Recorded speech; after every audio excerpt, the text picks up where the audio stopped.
These Trump town halls just keep getting worse. Trump held one in Fayetteville, North Carolina. Let's talk about it. We will get to Trump getting into a major disagreement with a chair, and that will be for a little bit later. But first, earlier in the town hall, he said this. Question that I asked, should we... Was that a text slowdown, or was that him slurring? Question that I asked. Oh. Should we change the name from Fort Liberty back to Fort Bragg? First question.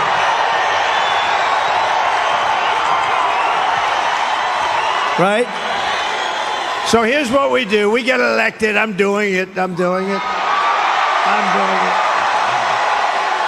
And we're leading in all the polls. We should get elected, but remember this, they cheat like hell. We got too big to rig. We need too big. He demonstrated, by the way, at the end there, why it is that he always repeats something that's absolutely not true, which is that he's leading in all the polls. Well, the next sentence answers why, which is him saying, but they might cheat. So he has to convince people there's no way we could lose because we're leading in all the polls when he's not. So that if indeed he loses, that then he'll have the justification to say, see, I told you we were leading and then it got stolen, and that's the only reason why we lost. But then they're saying that the fort should be named after General Braxton Bragg, who was a Confederate general. And why this is one of the things MAGA gets so fixated on, and it's one of their pet issues, I really don't know, or I do know, and the answer is absolutely horrifying. Do you really think an honorary naming should be given to someone who fought for the exact wrong values that we should stand for? Some of the worst values. And by the way, because sometimes they'll say, yeah, but well, that's not what we're celebrating. He also had a reputation for military failures. If you enjoy this show, please do click that subscribe button. Easy, free, simple, but makes all the difference. Back to the video. Going forward, Trump said this. And, Viktor Orban, he's, the fake news, a lot of fake news back there, by the way. But the fake news, they call him a strong man. He's the... Look at how he's sitting on that chair. We're going to soon find out why he bails on the chair altogether. He'll explain it. But you can tell he's not comfortable in this thing, sitting on the edge of it in a very bizarre manner. Head of Hungary.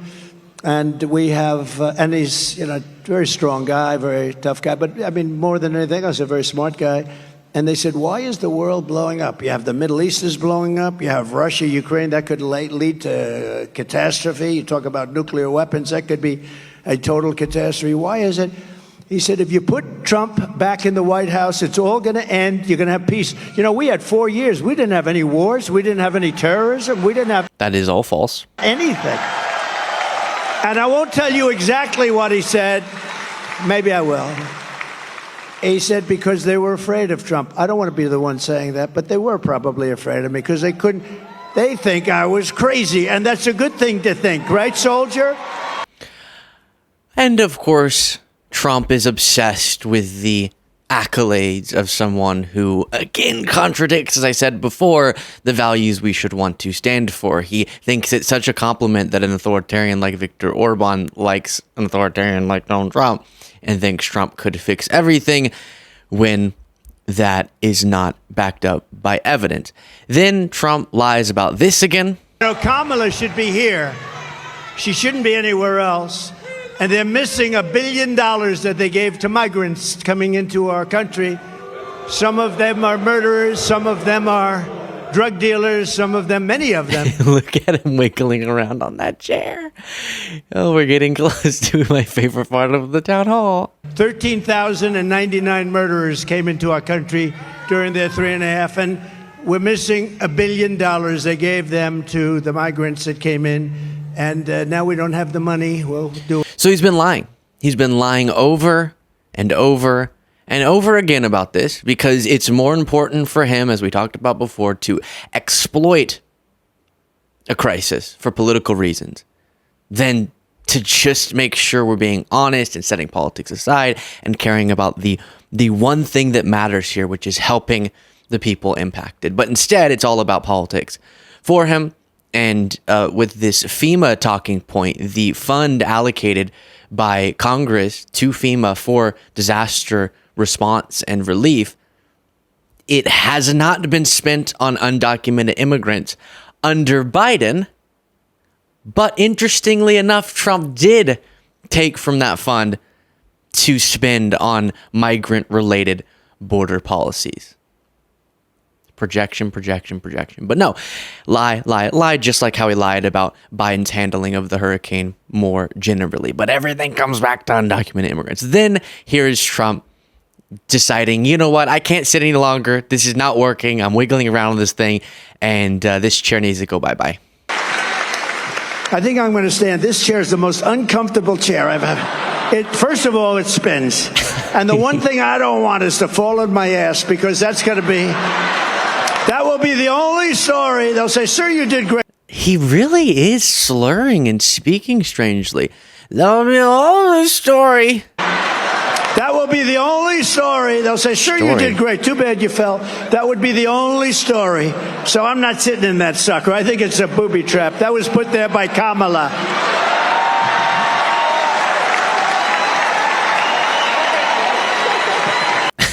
Okay. A fly attacked Trump and he blamed it on Biden, and now a chair is Kamala's fault. No, I know that was him doing funny, but we'll charge forward. Then he said this about the 2020 election. Months we didn't have one soldier shot at for 18 months. And then we had a terrible election. We're not going to let that happen again. We can't ever let that happen again. We're not going to have what a shame that was. But we had an election. He always tries, because he keeps getting this advice, he tries to avoid saying as explicitly his election lies publicly as we approach this election, because the argument from all of his allies lately has been, oh my gosh, no, we don't want to talk about 2020. We're looking forward. Stop looking backwards. We're looking forwards. But then Trump keeps bringing it up. So then we have to, of course, address it. And we have to ask MAGA Republicans about those very consequential lies. Then take a listen to this, I should say. He says something about nepotism when talking about Laura Trump. Of the Republican Party. This is a very upwardly mobile person. She's doing good. But you know the truth? She's so good.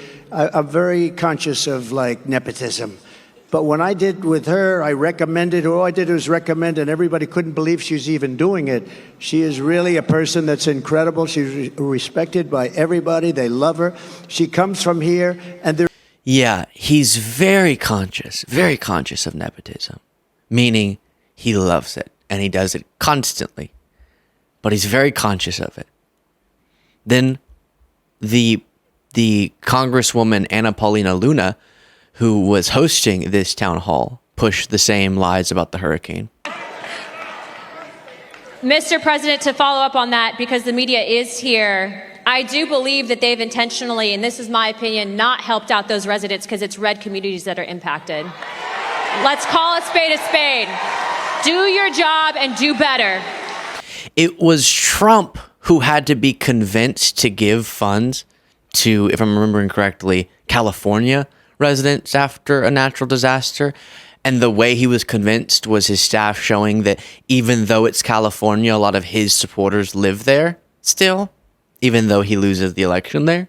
It was Trump who liked the idea of punishing through his tax policy or through hurricane relief areas that didn't support him politically. There's absolutely zero evidence, and there's actually mountains of evidence to the contrary, that Biden is doing what Trump did.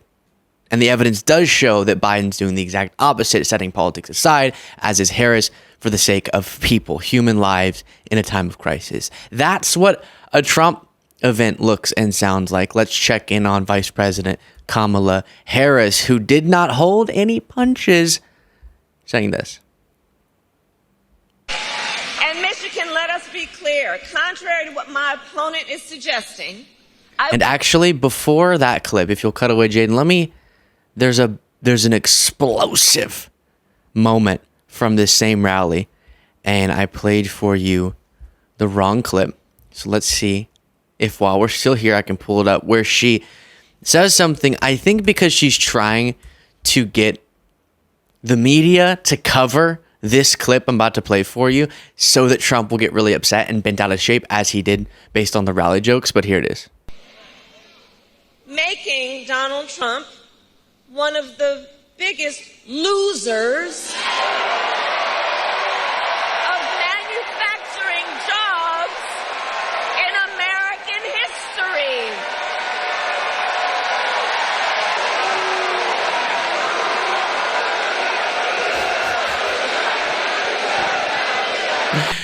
The facial expression is just is something to behold. Then you have this. We need to lower the cost of living. Look, our economy is making good progress. Just this morning, we got a solid jobs report, right?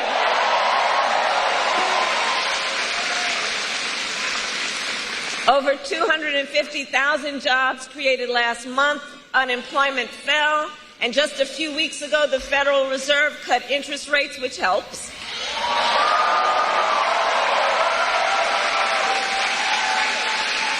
But there's still more we need to do. Prices for everyday things like groceries are still too high.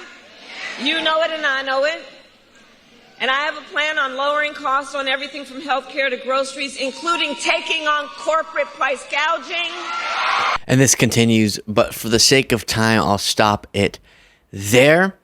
Let me know what you thought of all of that in the comments.